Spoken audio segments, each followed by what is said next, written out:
नमस्कार मित्रों, आप सभी भली पूर्वक जानते हैं कि सोमवार की पूजन का विधान हिंदू धर्म में शिव जी के लिए किया गया है। शास्त्रों के अनुसार सोमवार भोलेनाथ यानी शिव जी को समर्पित है और इस दिन भगवान शिव की पूजा आराधना करने से मनवांछित फल की प्राप्ति होने के साथ ही इस लोक में कल्याण और उस लोक में मुक्ति मिल जाती है। इस व्रत में फलाहार का कोई खास नियम नहीं है। व्रत करने वाला चाहे तो एक बार भोजन कर सकता है। व्रत में भगवान भोलेनाथ की और माँ पार्वती के प्रति पूजन के साथ श्रद्धा जरूरी है। सनातन संस्कृति में सावन के पूरे माह को शिव जी के लिए प्रिय माना गया है। चलिए देर न करते हुए हम भोलेनाथ की सोमवार व्रत कथा पर आते हैं। सोमवार की व्रत कथा। प्राचीन काल में एक साहूकार था जो भगवान शिव की अत्यंत भक्ति करता था। उसके पास धन धान्य किसी भी चीज़ की कोई कमी नहीं थी, लेकिन उसके घर संतान की कमी थी, यानी उसे कोई संतान नहीं थी। इसी कामना को लेकर वो प्रतिदिन भोलेनाथ के मंदिर में दीपक जलाने जाता और माँ पार्वती के साथ उनकी भक्तिपूर्वक आराधना करता और भक्ति भाव से नित्य प्रति यही कर्म करता रहा। उसके भक्ति भाव को देखकर एक दिन माता पार्वती शिव जी से बोली, प्रभु यह साहूकार आपका अनन्य भक्त है, आपको इसको किसी भी बात का कष्ट होए तो आप अवश्य दूर कर दे और आपको उस भक्तों का कष्ट दूर करना ही चाहिए।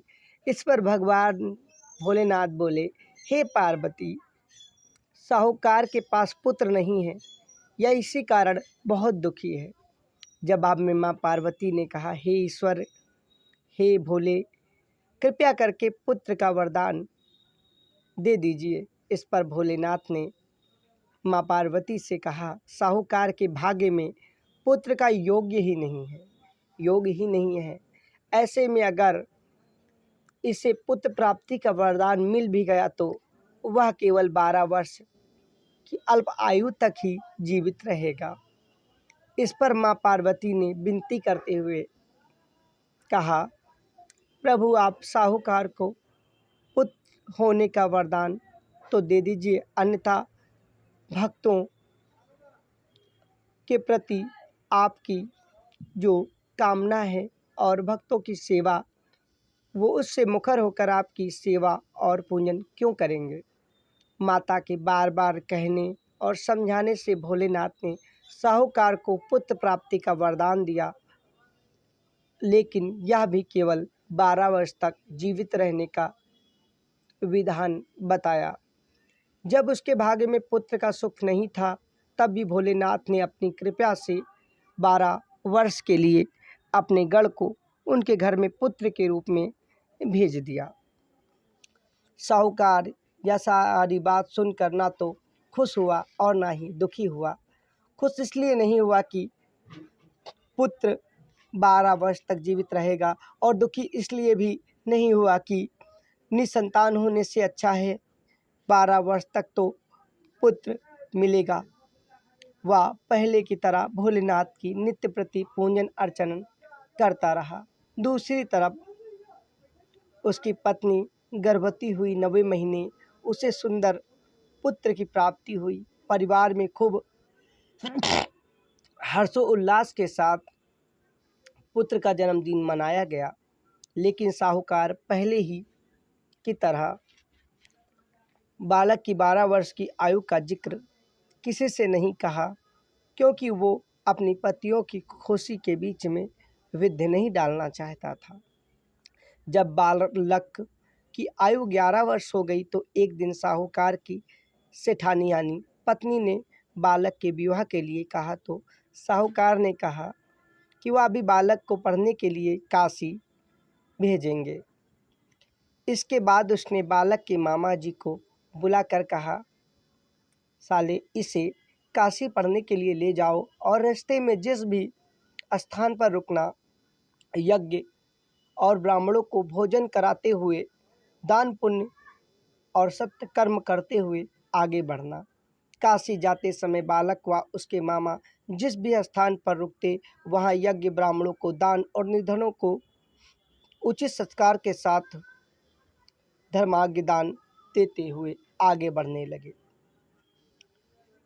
किसी भी रास्ते में एक राजकुमारी का विवाह था। इस राजकुमारी का जिससे विवाह होना था वह एक आँख काना था, यानी उसकी एक आँख थी ही नहीं।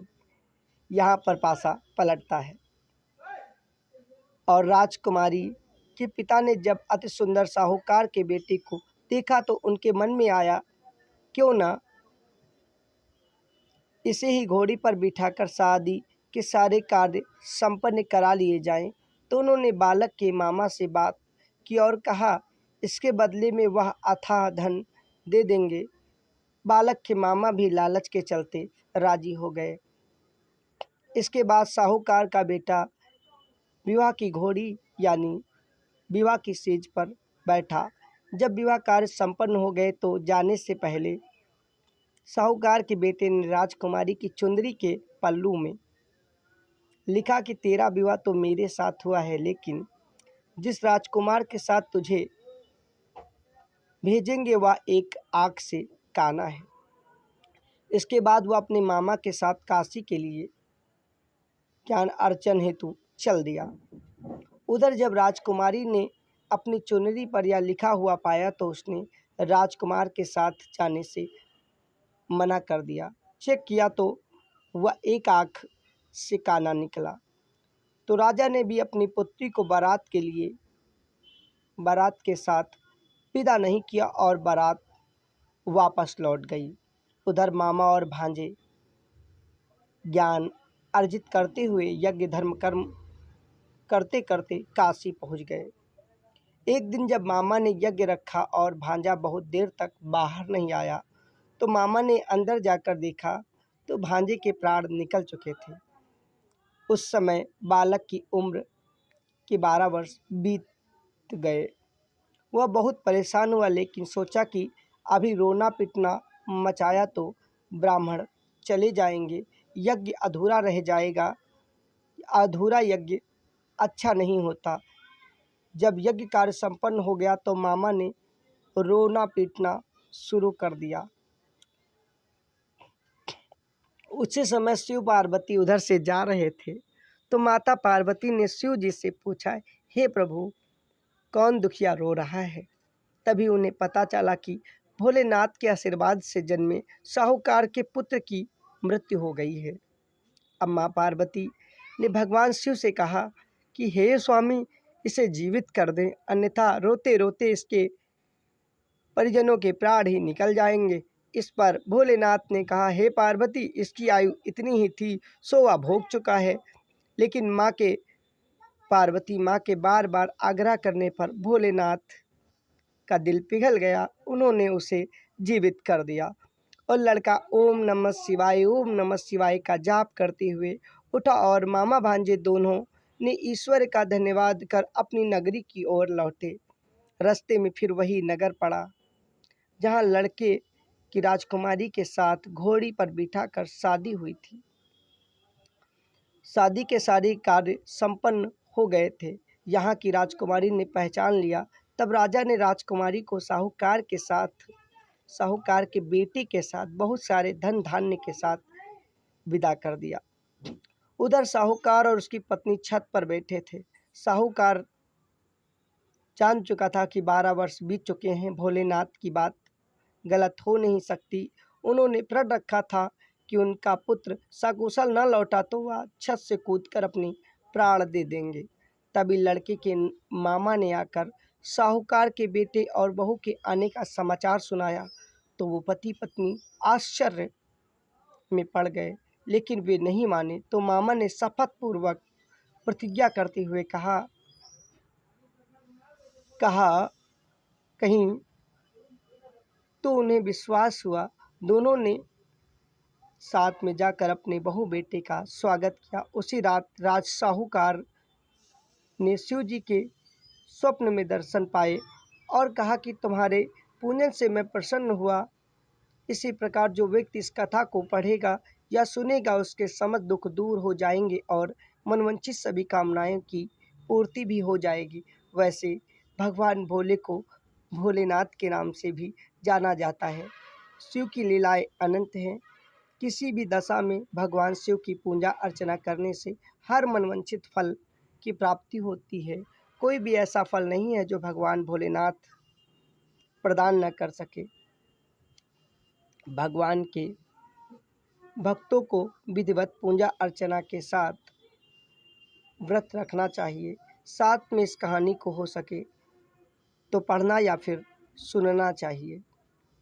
ओम नमः शिवाय, ओम नमः शिवाय, ओम नमः शिवाय का जाप करते हुए इस कहानी के बाद प्रसाद ग्रहण करना चाहिए। बोलो भोलेनाथ की जय हो, गौरा पार्वती की जय हो। इति सोमवार व्रत कथा समाप्त। जय भोले भंडारी, जय गौरा महातारी। ओम नमः शिवाय, ओम नमः शिवाय, ओम नमः शिवाय। भक्तों, और अधिक भक्ति कहानियों के लिए आप हमारे इस चैनल को लाइक, शेयर और सब्सक्राइब कर सकते हैं। आपका बहुत बहुत धन्यवाद। जहाँ तक